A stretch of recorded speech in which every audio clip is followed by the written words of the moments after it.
നമസ്കാരം, ഞാൻ ഡോക്ടർ വരുൺ വേണു. ഞാൻ ആറ്റുകാൽ ദേവി ഹോസ്പിറ്റലിലെ കൺസൾട്ടൻറ്റ് ഓർത്തോപെഡിക് സർജനാണ്. ഇന്ന് നമ്മൾ മുട്ടുമാറ്റിവെക്കൽ, തേയ്മാനം, ഇതിൽ സാധാരണ ആളുകൾ OPയിൽ വന്ന് ചോദിക്കുന്ന സംശയങ്ങളുണ്ട്. സംശയ നിവാരണമാണ് ഇന്ന് നമ്മൾ ഉദ്ദേശിക്കുന്നത്.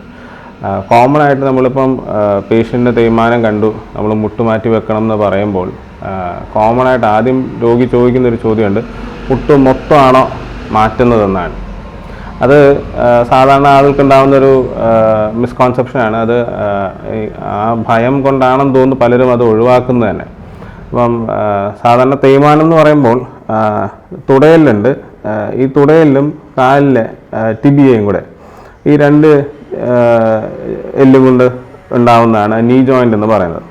അപ്പം സാധാരണ ഒരു തുടയലിനെ കവർ ചെയ്തിട്ട് കാർട്ടിലേജ് ഉണ്ടാവും, ഹൈലിംഗ് കാർട്ടിലേജ് എന്ന് പറയും. ആ കാർട്ടിലേജ് തമ്മിൽ ഉരസുമ്പോഴാണ് നമുക്ക് വേദനയില്ലാതെ സാധാരണ പോലെ നടക്കാൻ പറ്റുന്നത്.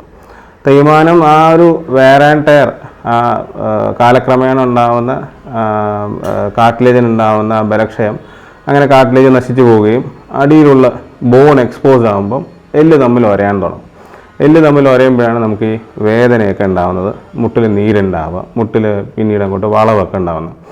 അപ്പോൾ നമുക്ക് തേയ്മാനം വരുന്നത് മെയിനായിട്ട് ഈ ഒരു ഭാഗങ്ങളിലായിരിക്കും, ഈ എല്ല് തമ്മിൽ കോണ്ടാക്റ്റ് വരുന്ന ഭാഗങ്ങളിൽ.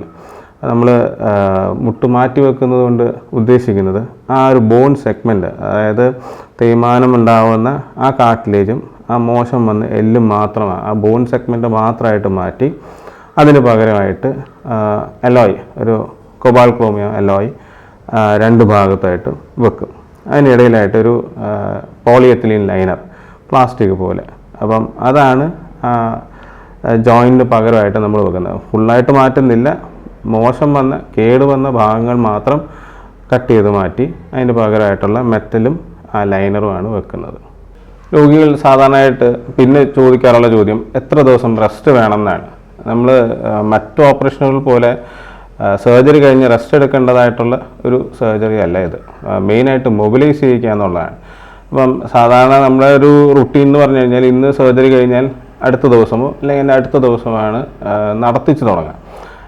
മെയിനായിട്ട് മുട്ട് മാറ്റി വെച്ചതിന് ശേഷം 50% മാത്രമേ നമ്മൾ സർജറി കൊണ്ട് അറ്റൈൻ ചെയ്യുന്നുള്ളൂ. ബാക്കി 50% റീഹാബിലിറ്റേഷനാണ്. മസിൽ ബലപ്പെടുത്തുക, അതിൻ്റേതായിട്ടുള്ള എക്സസൈസ് ചെയ്യുക, ഫിസിയോതെറാപ്പി, അതൊക്കെയാണ് പിന്നീട് അങ്ങോട്ടുള്ള പ്രോട്ടോക്കോൾ. അപ്പം നമ്മൾ മുട്ട് മാറ്റി വെച്ചതിന് ശേഷം മെയിനായിട്ട് ഉദ്ദേശിക്കുന്നത് പേഷ്യൻറ്റിന് ഈ വേദന നിവാരണമാണ്. അപ്പം വേദന നിവാരണത്തിന് അറ്റൈൻ ചെയ്യാനായിട്ട് മെയിനായിട്ട് എക്സസൈസുകളാണ്. അപ്പം സർജറി കഴിഞ്ഞതിൻ്റെ കുറച്ച് പെയിൻ ഉണ്ടാവും, എല്ലാ സർജറിക്കുള്ള പോലെയുള്ള പെയിൻ തന്നെ ഉണ്ടാവും. അപ്പം അത് പക്ഷേ ടോളറേറ്റ് ചെയ്തുകൊണ്ട് നമ്മൾ നല്ല രീതിയിൽ റീഹാബിലിറ്റേഷൻ ചെയ്ത് കഴിഞ്ഞാൽ നല്ല റിസൾട്ടുകൾ ഉണ്ടാവും. അത് മൊബിലിറ്റിയാണ് നമ്മൾ മെയിനായിട്ട് ഇതുകൊണ്ട് അറ്റൈൻ ചെയ്യാൻ ഉദ്ദേശിക്കുന്നത്. അത് മൊബിലിറ്റിയാണ് അപ്പോൾ നമുക്ക് വേണ്ടത്. അടുത്ത ദിവസങ്ങളിൽ തന്നെ റെസ്റ്റ് എന്നൊരു കോൺസെപ്റ്റ് ഇല്ല, നമ്മൾ അടുത്ത ദിവസം കൊണ്ട് അല്ലെങ്കിൽ അടുത്ത ദിവസം കൊണ്ട് നടത്തിച്ച് തുടങ്ങുകയാണ് ചെയ്യാറ്. രോഗികൾ ചോദിക്കുന്ന മറ്റൊരു ചോദ്യം, വളവ്, മുട്ടിനുണ്ടായിരിക്കുന്ന വളവ് എല്ലാം നിവർന്ന് നേരെ ആകുമെന്നുള്ളതാണ്. ഒരു തേയ്മാനം ഉണ്ടാകുമ്പോൾ ഒരു സൈഡിൽ, ചിലർക്ക് അതിന് ഉള്ളിലാവാം, ചിലർക്ക് അതിന് പുറത്താവാം, ഒരു സൈഡിൽ കൂടുതലായിട്ട് തേയ്മാനം ഉണ്ടാവുകയും ആ എല്ലിൻ്റെ ഉരഞ്ഞുരഞ്ഞ് അതിൻ്റെ ഷേപ്പ് മാറുകയും അതിന് ചുറ്റുമുള്ള വള്ളികൾ, ലിഗമെൻറ്റ്സ് കുറച്ച് ലാക്സ് ആകുമ്പോഴാണ് നമുക്ക് ഡിഫോമിറ്റീസ് ഉണ്ടാകുന്നത്. അകത്തോട്ടോ അല്ലെങ്കിൽ പുറത്തോട്ടോ ഓരോരുത്തരെ ആശ്രയിച്ചിരിക്കും, അതിനനുസരിച്ചിട്ടാണ് വളവുണ്ടാകുന്നത്.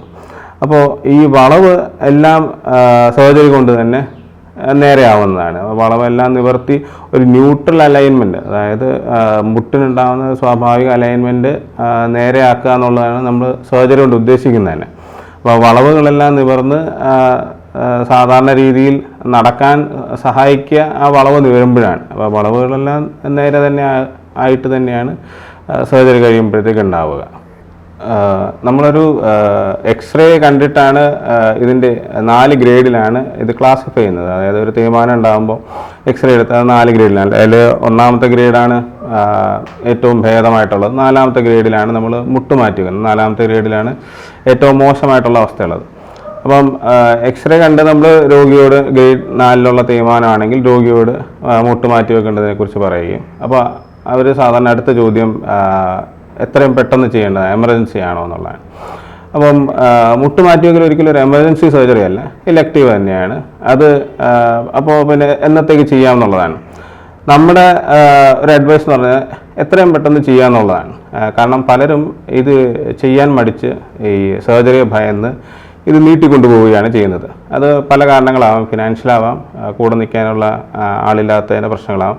പക്ഷെ കൂടെ നിൽക്കുക എന്ന് പറയുന്നത് നമ്മൾ ഹോസ്പിറ്റൽ സ്റ്റേ ഒരു 5 ദിവസം, നമ്മൾ ഇവിടെ ചെയ്യുന്നത് 5ൻ്റെ അന്നാണ് ഡിസ്ചാർജ് ചെയ്യുന്നത്. ഒരു കാല് ചെയ്യുമ്പോൾ മുറിവ് നോക്കി 5ൻ്റെ അന്ന് ഡിസ്ചാർജ് ചെയ്യുന്നത്. പിന്നെ ബാക്കിയുള്ളതെല്ലാം ഫിസിയോതെറാപ്പിയാണ്. അത് പേഷ്യൻ്റ് വീട്ടിൽ നിന്ന് ഫിസിയോതെറാപ്പി ടീം വന്ന് അങ്ങനെ ചെയ്തു പോകേണ്ടതാണ്. അത് പക്ഷേ അതെല്ലാം ഭയന്ന് നമ്മൾ നീട്ടിക്കൊണ്ടു പോവുകയാണെങ്കിൽ, അപ്പം വളരെ ലേറ്റായിട്ട് പിന്നീട് ഒരു കാലത്ത് എന്തായാലും ചെയ്യാൻ തീരുമാനിക്കുമ്പോൾ അപ്പോഴത്തേക്ക് മസിലിൻ്റെ ബലം ക്ഷയിക്കും. നമ്മൾ ഡിസ്യൂസ് അട്രോഫി ഉപയോഗിക്കാതിരുന്ന് മസിലിൻ്റെയും എല്ലിൻ്റെയും ക്വാളിറ്റി കുറയും. അപ്പോൾ പിന്നീട് എല്ലിന് ബലക്ഷയം കൂടുതലായിട്ടുണ്ടാവും, മസിലിന് അത്രയും ക്വാളിറ്റി ഉണ്ടാവില്ല. അങ്ങനെ പിന്നീട് നമ്മൾ ലേറ്റാക്കിയിട്ട് ചെയ്യുമ്പോഴാണ് റിസൾട്ടുകൾ അത്രയും ബെനഫിഷ്യൽ, അത്രയും മെച്ചപ്പെട്ട് വരാതെ ഇരിക്കുന്നത്. അപ്പം നമ്മുടെ അഭിപ്രായത്തിൽ നമ്മൾ എക്സ്റേ കണ്ട് ഗ്രേഡ് 4 ആണെന്ന് കണ്ടു കഴിഞ്ഞാൽ എത്രയും പെട്ടെന്ന് താമസിപ്പിക്കാണ്ട് തന്നെ ചെയ്യണം എന്ന് തന്നെയാണ് പറയാറ്.